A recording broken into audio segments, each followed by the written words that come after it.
Pull yourself together, Teddy. What's up, guys? Welcome back to Project Potter. Welcome back to Spooktober21, night 27, guys. My name is Kyle, your host. If you guys haven't been to the channel before, appreciate you guys stopping by. Go check out the other content, of course. This is Spooktober21. We're bringing you spooky content every single day of October.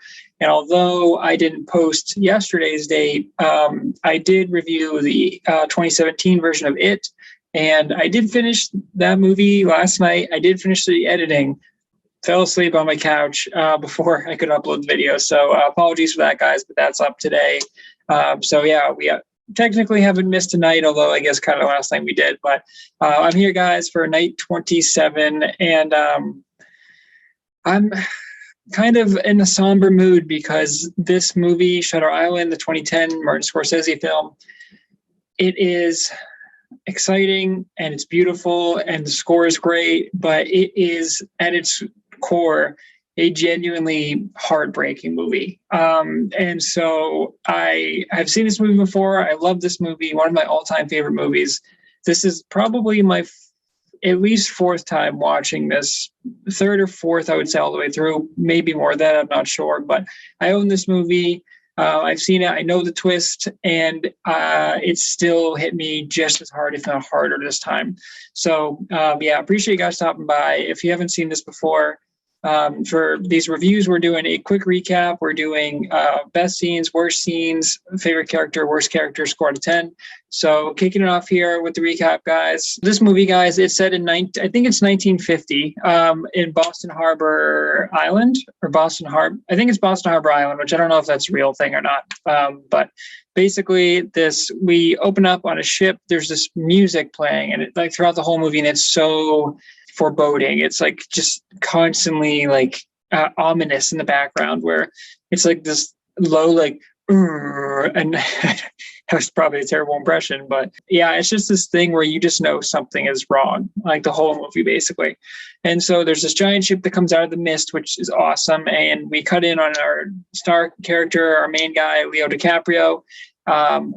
Full disclosure, guys, I fucking love Leo. I am a big time Leo guy. He's probably my favorite actor ever. I think he's like one of the greatest actors we've ever seen. And I think he's pretty much phenomenal in just about everything he is in.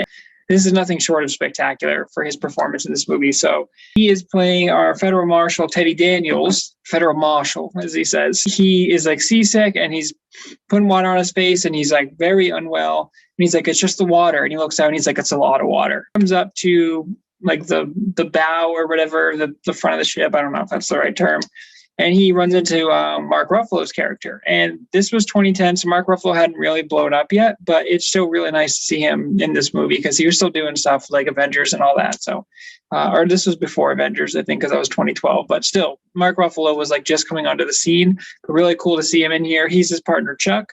This is the first time they've worked together. And, you know, he's like, oh, you know, first time you're seeing me, I'm seasick. My head's halfway down the sink. And he's like, it's all right. And they have a really, really good rapport the whole time. And Mark Ruffalo's character, Chuck, calls him boss, like pretty much the entire movie. I think he only says his name once or twice, and there's a reason for that at the end. But yeah, we go through here, guys. They are the federal marshals, duly appointed federal marshals, as Leo likes to say there, or as Teddy likes to say. And so they show up to the island, and it's like high alert. And there's a bunch of guys with guns, and Leo's looking around, and he's like, or Teddy's looking around, I should say, and he's like, guys are a little on edge, aren't you? And he's like, right now, Marshal? He's like, we're all on edge. And we're like, oh, what does that mean? And they go through, and there's high security, and Teddy's looking around, and he's like, electric fences here. This is very clearly high maximum security place. And so they say there's the 3 wards, there's A ward and B ward, one for the males, one for the females.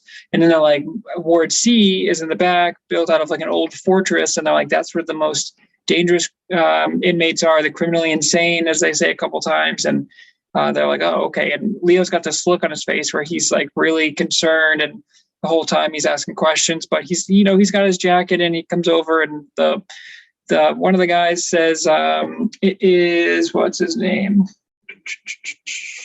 John Carroll Lynch plays the deputy warden. And so he's like on this island, he's like, marshals, he's like, no, your weapons, no weapons, or whatever. We go through this investigation. They're here to investigate the missing patient, a 67th patient, doctor, as Teddy says later on, named Rachel Solando. So they're investigating, and they're going through the whole island, guys, and they're interviewing patients, and they're finding what's going on. And just from the get-go, when I should stop saying Leo. When Teddy and Chuck are walking around, Teddy's looking around, and the people who are like gardening, they're all like little old, like demented people. And there's one lady that was like, does like the shush to him, and it's like a pretty much like almost an iconic scene, I would say. This differs from what we find out at the end, but I don't want to spoil anything just yet. Although if you haven't seen the movie, go watch that movie right now and then come back to this video, because I will be spoiling things towards the end, guys.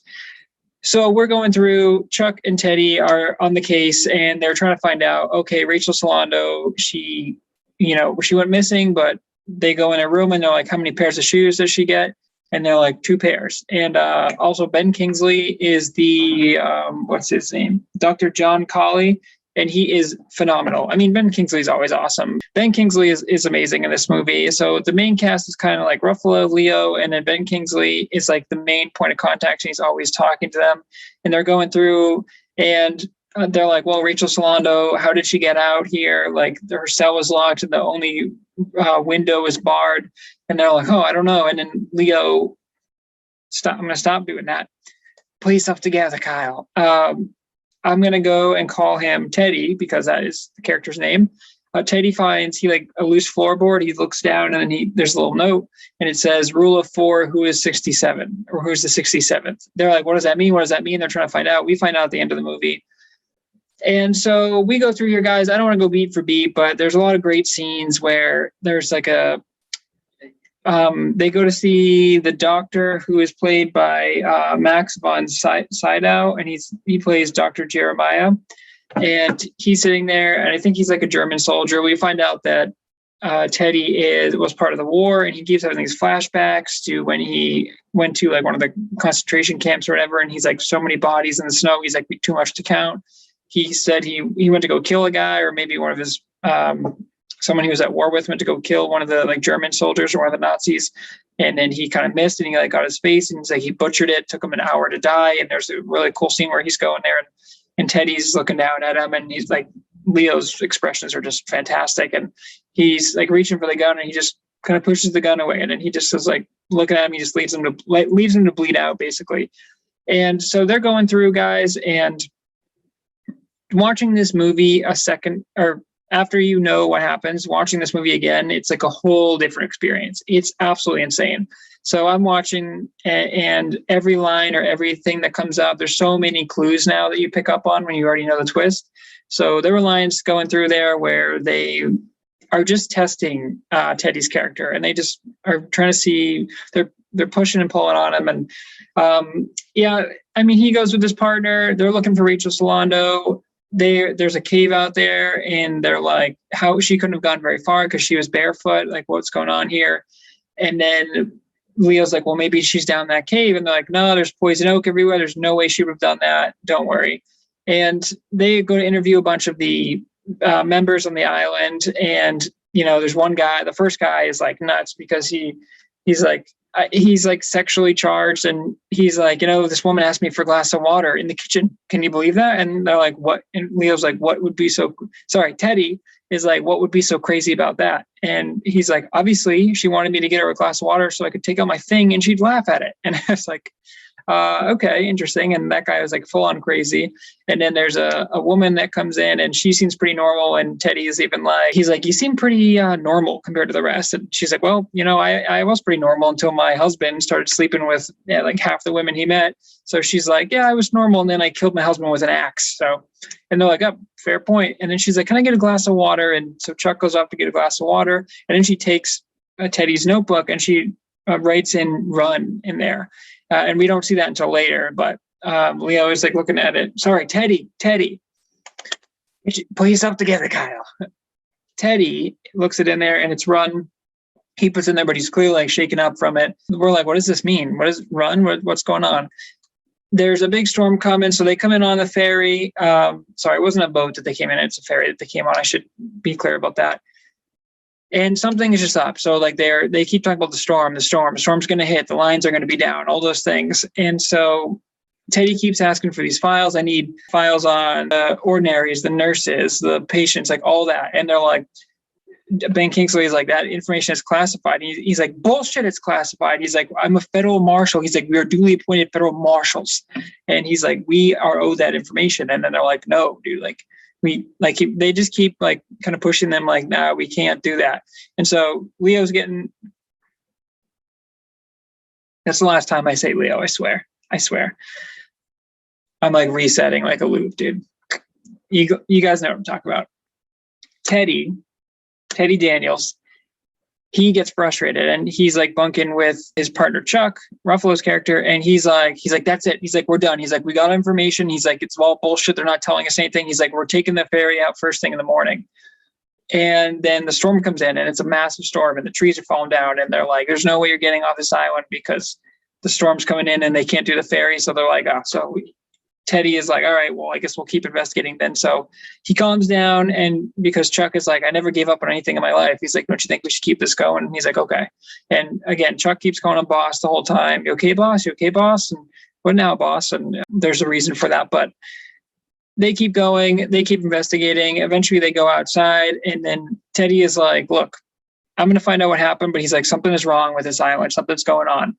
And then they go to a graveyard and he's like looking at the graveyard. They go into like a caretaker that takes care of the graveyard. It's like a little house, like a storage shed. They go in there, the storm gets really bad. And then they start talking about like, I think these guys are onto us. Like they're like government ops. They know where we are and they go and like find them with a car. I'm kind of butchering the summary, guys. So maybe the summary isn't my best strength, but we kind of cut ahead here, guys. Eventually Teddy goes to see Rachel Solando in the cave, and he's like, oh my God, because he goes to see his partner Chuck. Actually, sorry, I'm by going ahead too far, I completely missed like huge points. So let me back up. There with the storm, it like takes down the electric fence for Ward C. So some of the inmates escape, and it's kind of crazy. And so they finally gain access to Ward C.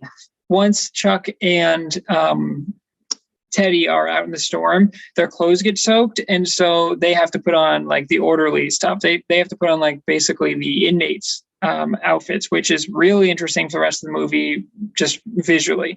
So instead of the jacket where Teddy comes in and he looks like the marshal and he's feeling great, he's now looking like an inmate. And so that's going to be a big factor going forward, because they go into the ward and it's like the movie takes a whole different tone, like a tonal change, and like the lights are flickering and it's like almost like an old waterway. It's an old fortress, like they said. So everything's kind of broken down, and then the cages are all just like old, like almost medieval style cages. And so Teddy's going in there. So the whole story behind Rachel Solando is that like she drowned her kids in the lake. And so they keep telling Teddy like, hey, what happened to Rachel Solando? And then they're like, she killed her kids in the lake. And every time this is mentioned, Teddy gets the headaches and he gets a really bad migraine and he's having like these episodes. And they're like, are you okay? What's going on? And so Ben Kingsley's character gives him like Advil at one point. He's like, oh, he's just having a migraine. He's like, imagine. But Teddy's like freaking out. He's like almost like seizuring. He's having a whole episode. His Chuck is like, what's going on? And he's like, a migraine. He's like, it's like if someone took razor blades, put them in your head and then shook it around. He's like, that's what a migraine is. Personally, I don't think I've ever had a true migraine, but I hear they are absolutely like debilitating and awful. So that was a pretty good representation, I would assume, of what a migraine is, although it did seem like a little stretch.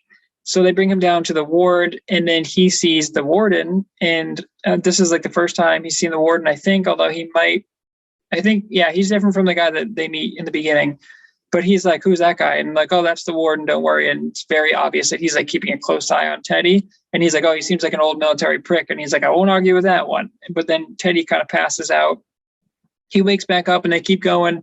And then they're like, oh, they go into like the room and they talk about how, you know, if there's certain flooding, like all of the inmates are going to drown from the flooding. And they're like, are you willing to die? Like live with that. It's like 24 lives that would be lost. And he's like, oh, it's okay. And then Teddy comes in with Chuck and he's like, okay, how many people did you say was in this ward? And they're like 13 or whatever. And he's like, okay. And then there's this many people in this ward. He's like, you understand that adds up to 66 patients, right? He's like, so what Rachel Solando is suggesting in her note is that there is a 67th patient doctor. they're like, oh yeah, I guess so. And he's like, I'm just doing my goddamn job. And he keeps going. And then eventually, guys, when the war, sorry, I'm all over the place with this recap, like I always am.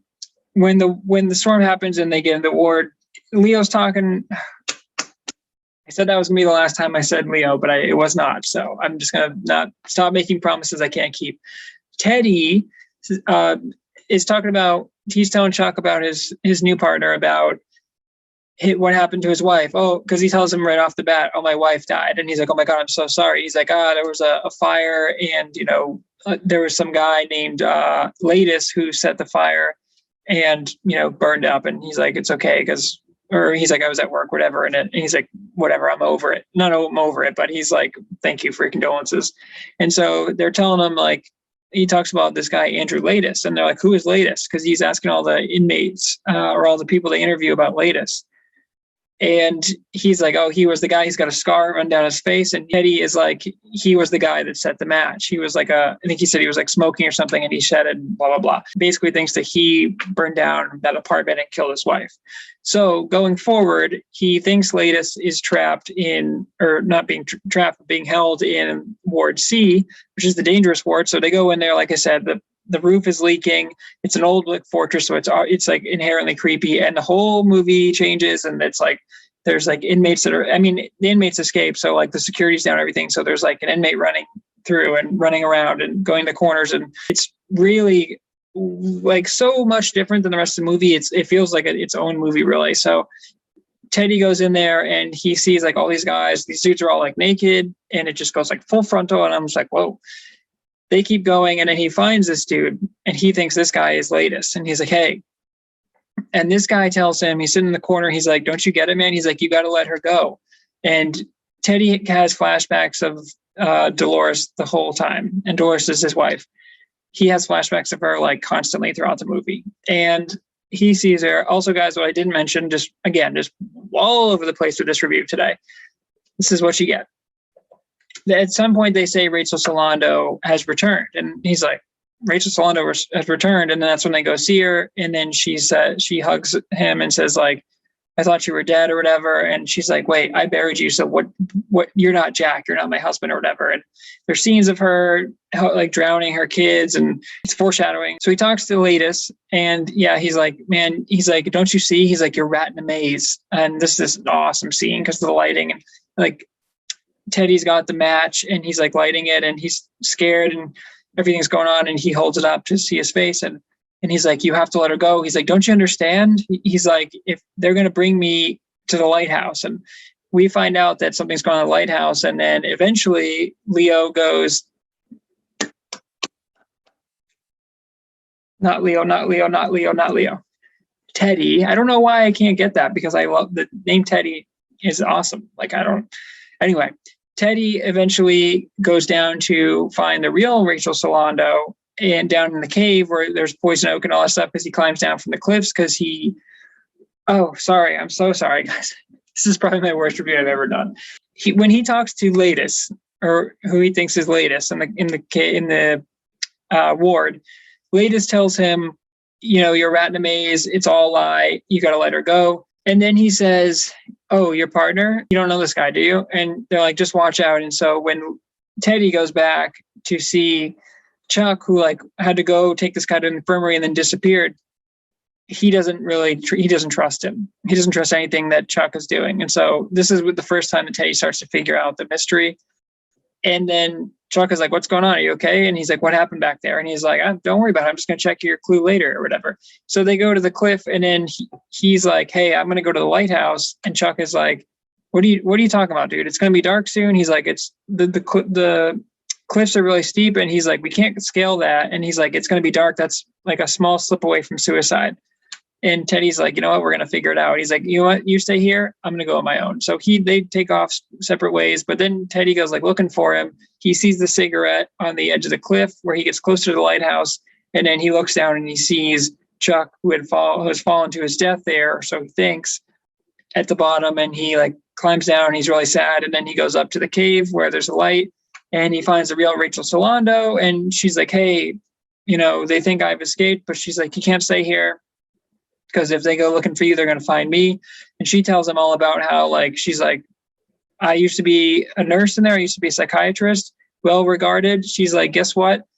One day they marked me crazy. And she's like, once you're marked insane, everything else you do, like, it doesn't matter. Like, they'll find a reason, like, oh, of course they cracked because of this. And she's like, I hope you haven't been taking like their cigarettes and eating their food. And he's like, and she's like, dude, she talks about like neuroleptics or whatever, where she's like, if you smoke the cigarettes, like it goes into your bloodstream or whatever, and it starts with the tremors. And he's like, oh shit. And she's like, yeah, the only way off this ferry is through control by them. And she's like, you're never getting off this island. And he's like, I'll come back for you. I'm going to get off. And she's like, no, I move during the day and I move different places at night. She's like, don't come looking for me. And so Teddy goes to leave. And then he's like, okay, I got to get to that lighthouse. I got to find out what's going on here. So eventually, guys, he does get to the lighthouse. He like goes crazy basically and swims in there and then like knocks the guard out, takes the gun. And then he goes up and eventually, guys, he runs. And I'm sorry if I'm missing any big points, but this is kind of how the story goes. He goes up to the lighthouse and he runs into Ben Kingsley sitting at a desk. And the first thing that Ben Kingsley says is, why are you all wet, baby? And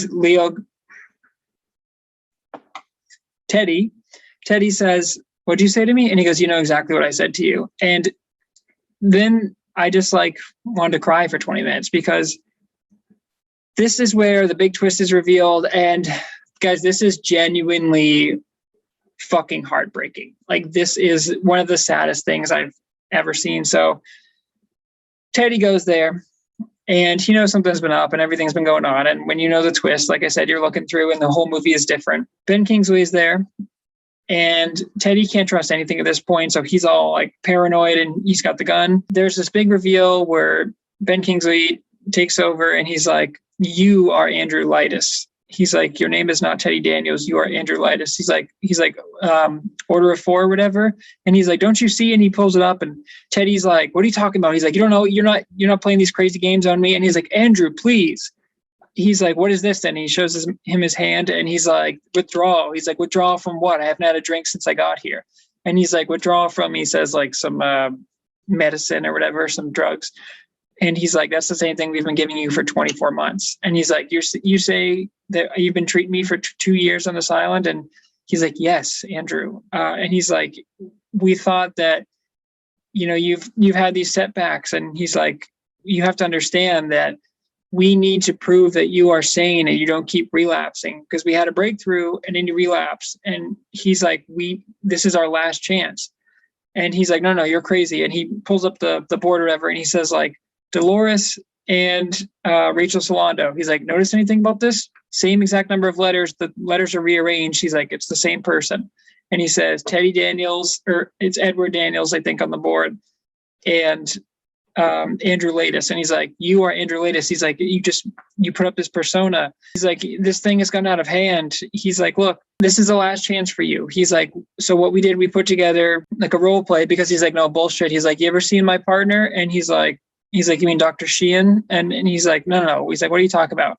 And then Chuck walks through the door in a suit and he's like, hey boss. And then that's when Teddy is like, the fuck is going on here? And Leo's performance too, because he starts to just break down and realize that everything that Ben Kingsley's saying is true. And it's all so sad. So he tells him like, look, for 2 years, you know, we've been trying to help you.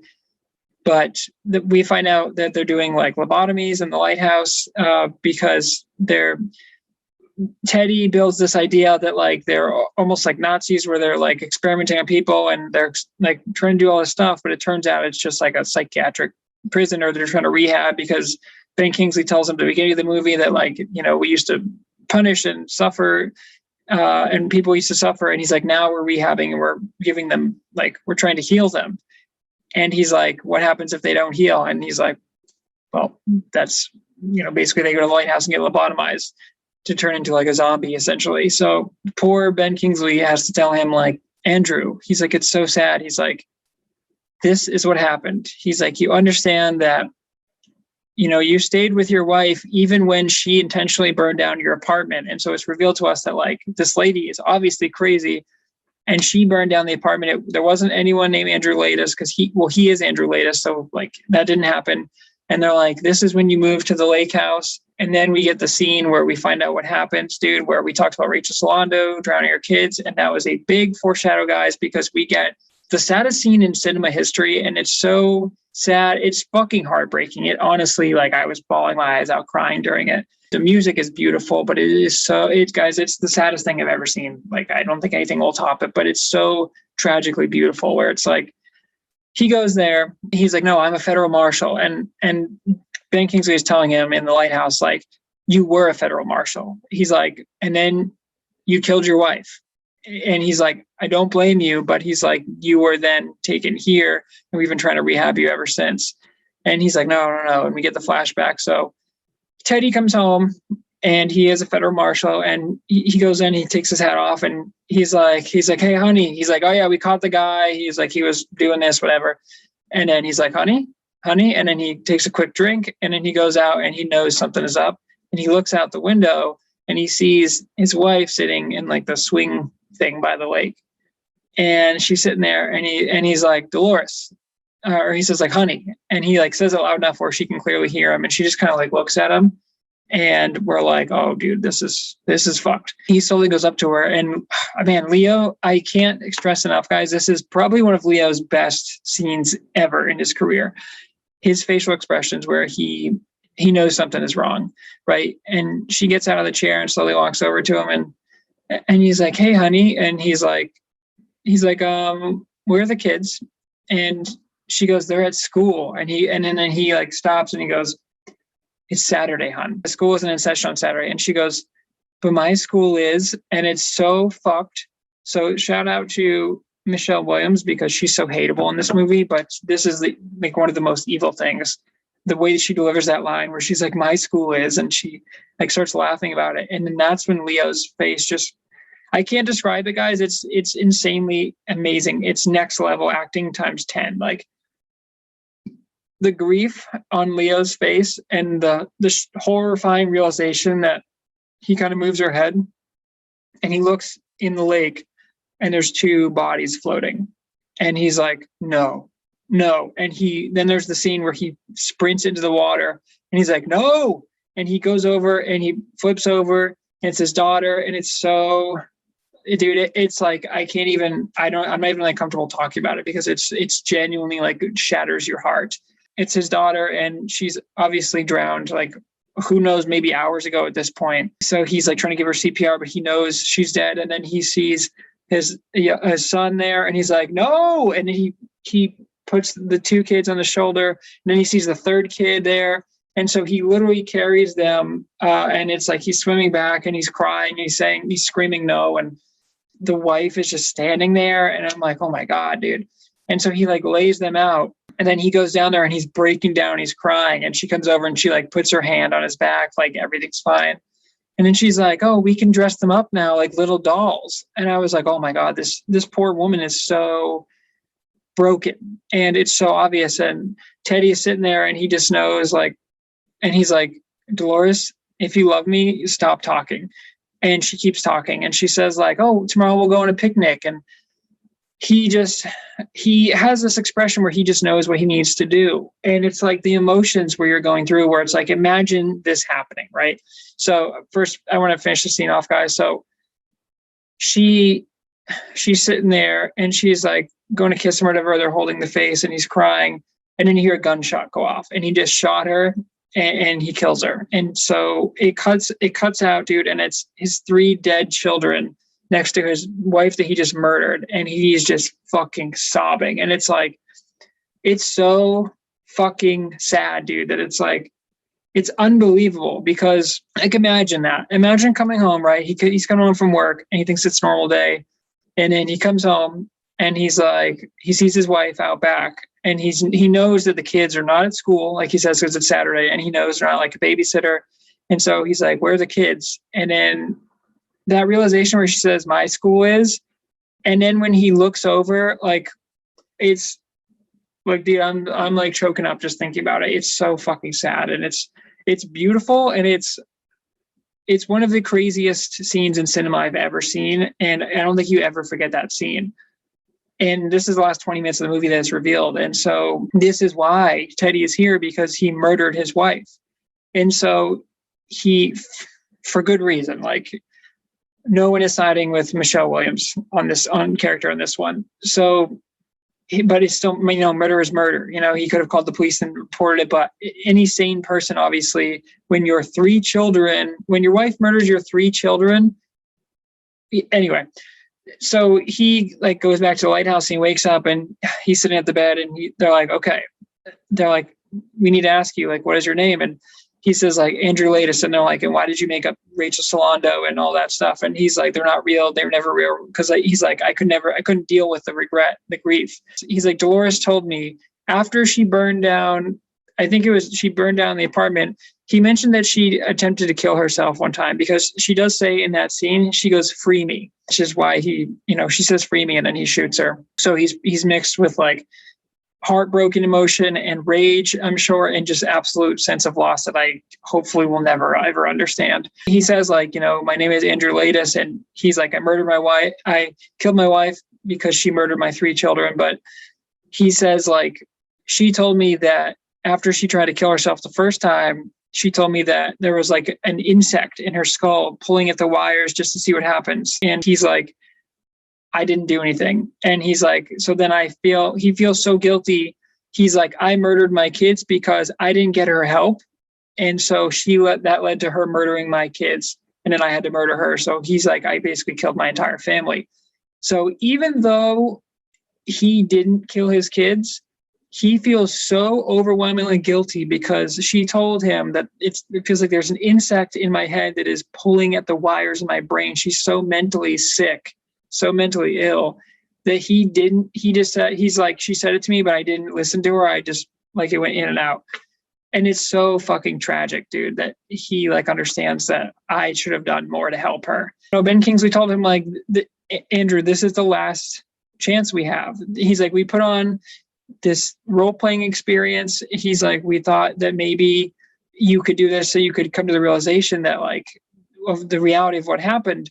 And he's like, you've been running the island for 2 days. He's like, we've never done anything like this in psychological history. He's like, this is our only chance at a breakthrough. And so he's like, I need you to tell me that you're not going to reset again. Cause he's like, you just keep resetting like a tape. He's like, I need you to tell me that you're not going to do that again. Otherwise we're going to have to do something. Cause he's like, you injured a guard out there. And he's like, and they talk about how the prisoner he went to go see, he almost killed himself, or he was terrified for his life after Teddy went to go see him, or Andrew went to go see him. And so he's like, if we can't prove that you're not going to reset again, he's like, we're going to make it so it's not possible for you to hurt anyone. So they're going to lobotomize him and basically turn him into a zombie. He reveals everything, and we're like, okay, it looks like he's in the clear. And then at the very end here, guys, he goes outside and he's sitting outside, and he's like, it looks like he's kind of accepted everything. And because he's just gone on this trip where he's like, wow, I can't believe I'm not a federal marshal. And he made everything up, and it's crazy. But he's sitting out on the step, and Chuck comes up and he's like, hey, how's it going today? And he's like, oh, not too bad. But he's like, it could be worse. Something strange is going on here, man. He's like, they're doing something up in that lighthouse. And he's like, I need to get to the bottom of it, Chuck. Or he has a line where he says yeah, we're going to get him, Chuck, or whatever. And they think he's broken through. And it's so sad because Chuck looks at him, and Mark Ruffalo just turns over to the warden and Ben Kingsley's character. And he just shakes his head. No, he's just because they're basically no, he reset again. And it's so fucking sad. But then Teddy tells him, or I should say Andrew tells him at the end, he's like, oh, do you want a cigarette? And he's like, yeah. And it's so sad because basically Mark Ruffalo has been dude, we're about to lobotomize this dude because he's just not learning. So he offers him a cigarette, and they're having a moment there. And then Teddy tells him, or again, Andrew tells him, something strange is going on here, man. He's like, they're doing something up in that lighthouse. And he's like, I need to get to the bottom of it, Chuck.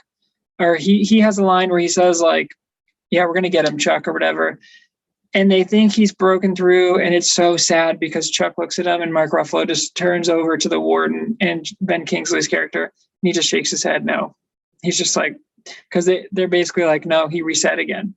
And it's so fucking sad. But then Teddy tells him, or I should say Andrew tells him at the end, he's like, oh, do you want a cigarette? And he's like, yeah. And it's so sad because basically Mark Ruffalo has like been like, dude, we're about to lobotomize this dude because he's just not learning. So he offers him a cigarette and they're having like a moment there. And then Teddy tells him, right, again, Andrew tells him, Chuck, what do you think would be worse? He goes, to live as a monster or to die as a good man? And that's when he just gets up. He doesn't wait for Chuck's response.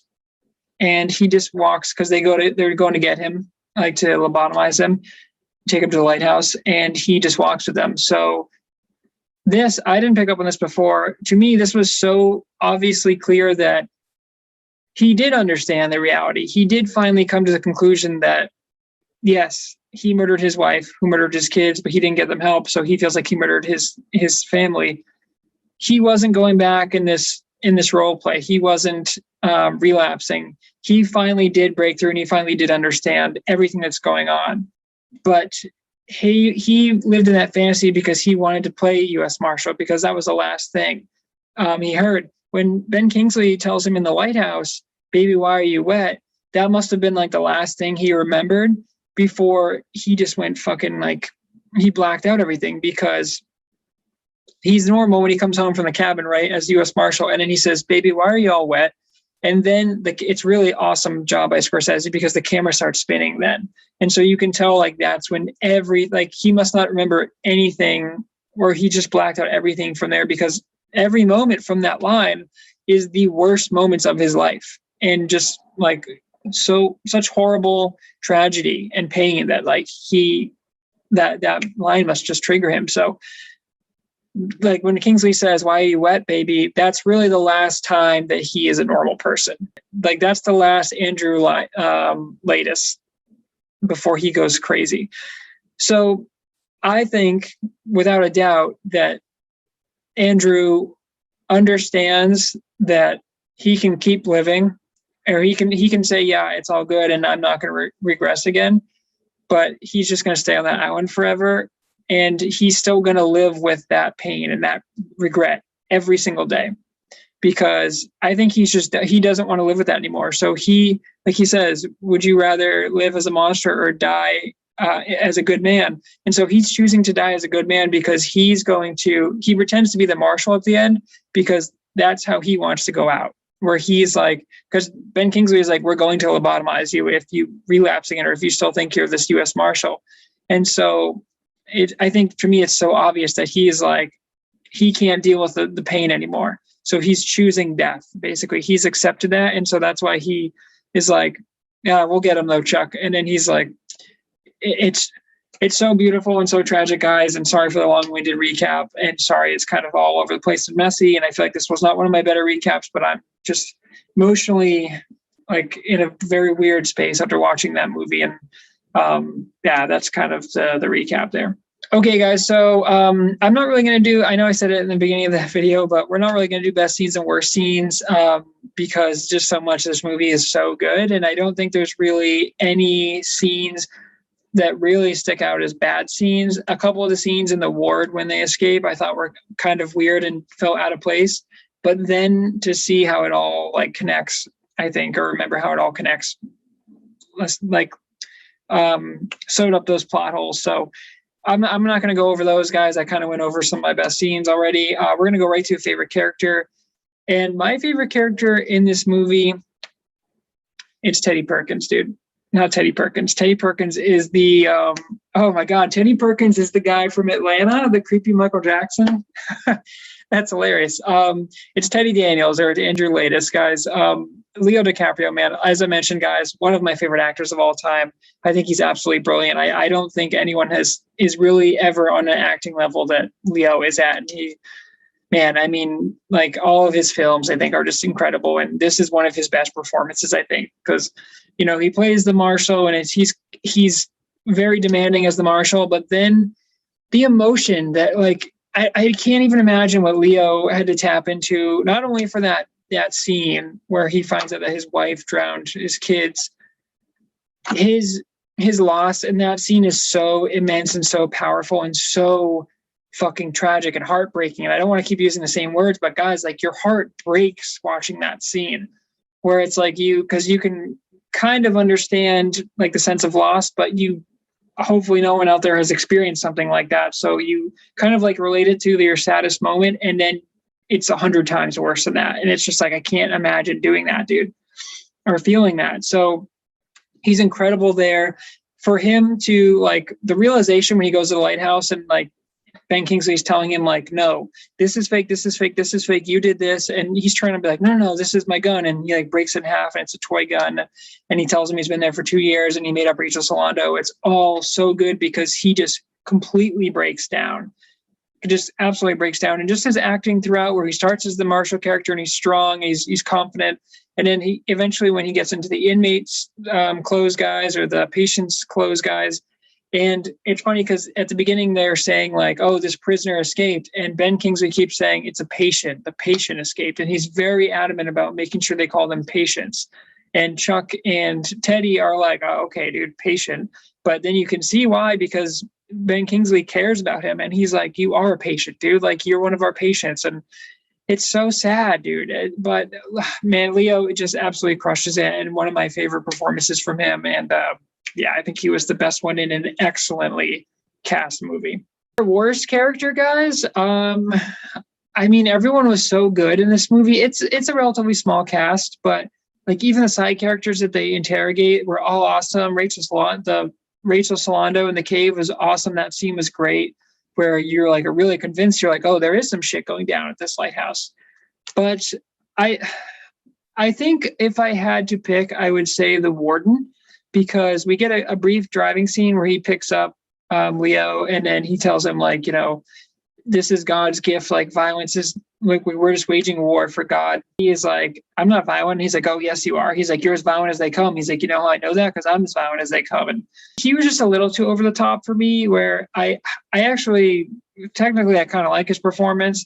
But if I had to pick a worse character, I guess everyone is so good that I would have to say by default, it's this guy, just because his scene felt a little too out of the kind of scale of the rest of the movie, or like the atmosphere of the rest of the movie. He felt a little like superficial to me. So I guess I would have to say the Warden, but I mean, he didn't necessarily have a bad performance. It was just kind of over the top. Okay, guys, that brings us to the score. Man, guys, I didn't want to do this. I didn't want to sit here over and over and lose credibility for my scores, because I'm over here giving out another 10 out of 10. But guys, I mean, I gotta say, I'm watching this movie and like 45 minutes in, I'm like, this looks great, sounds great, the acting is really great. But I'm like, a couple of scenes where it felt a little dated, where I was like, is this movie going to hold up? Or I was like, this is a little weird. I was like, and I'm thinking about it from the perspective of, I knew that Teddy was latest. I didn't remember every single detail, but I remember that Leo is like, he's the patient all along. And so I'm watching this movie and it's like a whole different vibe, where the creepy people, where they're like, she tells him to shush at the beginning. Once it's revealed that he's a patient at the end, we like cut out on the grounds, and it's just like normal gardeners like doing like, so it's just all these hallucinations. It's like he's making it seem like everything's creepy and everyone's out to get him, and that's just shows you how mentally sick he is. And I mean, again, you can't blame the guy, because he lost his wife and his children, and just the way it happened, where imagine loving someone and loving your children and then coming home and then seeing that she drowned them, and then knowing that I don't want to say it's not her fault, but when he realizes that she told him that there's insect gnawing on her brain and he didn't get help, and then that leads to the kids her drowning the kids. Oh man, I don't want to focus anymore on it, guys, but it's just such a level of insane storytelling in a good way, like, that I'm just like, wow, this movie is a fucking masterpiece. And I'm sitting here and I'm like, I'm gonna go like maybe high 8s, maybe low 9s, maybe mid 9s for the score. And then the last like 45 minutes happens, and that whole scene in the lighthouse, dude, where he reveals all these things and he's like, no, this, and this proves why you are doing this. And it's so sad, because Ben Kingsley does give such a great performance too, where he's like, he's like, Andrew, please. He's almost like begging him. He's like, please, you need to show us that you're not going to regress, because he doesn't want to lobotomize him. He doesn't want to kill him. He doesn't want to lose him, because he's like, please, just tell us, like, just please say that, like, you're like, they're trying to help him so bad. And he's like, you know, we went through this breakthrough, and he's like, if this doesn't work, he's like, we lose credibility for this, like, and we're never going to do this again. And this was in the 50s, so like all this stuff was new, and it's just crazy, and it's so sad. But yeah, guys, the ending of this movie and the twist, even knowing the twist, it still hit me just as hard, if not harder, because I was listening to every line of dialogue, and I was looking at everything, and I remember thinking like the Rachel Solando cave thing was like kind of a bad scene. And now watching it this time, I was like, wow, this is excellent, dude, because I really believed that things were going on. And I was like, are these people experimenting on Nazis? And then I knew that Leo wasn't who he said he was, but then I was like, what's going on with this place? Because something's off. But then for Ben Kingsley to hit me with that reveal once again, like Leo broke down and I kind of broke down, where I was like, man, I knew that he was going to say something along these lines, but for him to say all of those things and for it to be as sad as it was, I was like, man, your heart really does break for this guy. Because again, if you, it's just crazy, because I can't imagine, because the anger that he must have felt when he comes home and he finds that she drowned his kids, you're so angry as a viewer in that moment. And then for him realizing that like she didn't necessarily do this on her own will, where she's so mentally deranged that she thinks that she didn't do anything wrong, or she says, set me free. And for him to come to the realization where he knows, like, I have to kill my wife right now, not only because I am absolutely heartbroken, but I'm also furious with her, and like you want to like almost get revenge to a sense, but knowing over all else that he knows that she is messed up, and he knows that, like, he's like, I love you so much. And I'm sitting here like, how can you say that after you just witnessed her drowning your kids? But then he realizes that like he really does love her, but he knows that he has to kill her. It's crazy, guys. But anyway, this movie is just so memorable and so amazing, and an absolute 10 out of 10. And I'm not trying to keep giving out 10s, guys, but watching a lot of masterpieces, and this movie is a fucking masterpiece. It is an absolute one of the best movies I've ever seen, and I wasn't sure if it was going to hold up, and it absolutely does, dude. It just, yeah, the whole movie, like Leo having to let go, people telling him that he needs to let go of Dolores, and they're hinting at him like with the fire and the kids drowning, and it's all crazy. But I've talked enough about this movie. It is a perfect, I don't want to say a perfect movie, but it is a 10 out of 10. It's a masterpiece. Go watch it, please, because you will not regret it. Make sure you have some tissues ready. Okay, guys, that is it. That's another nice Spooktober21. Thanks for checking out Project Potter. Hopefully this was a decent review. But again, guys, I know I was like all over the map here today. So I think as we get closer to Halloween, I'm losing some of my sanity. Maybe I'm the one playing Teddy when I'm really Andrew. So appreciate you guys stopping by. Thanks for checking out Project Potter. Like, comment, subscribe if you did like the content. And until tomorrow night, guys, stay spooky.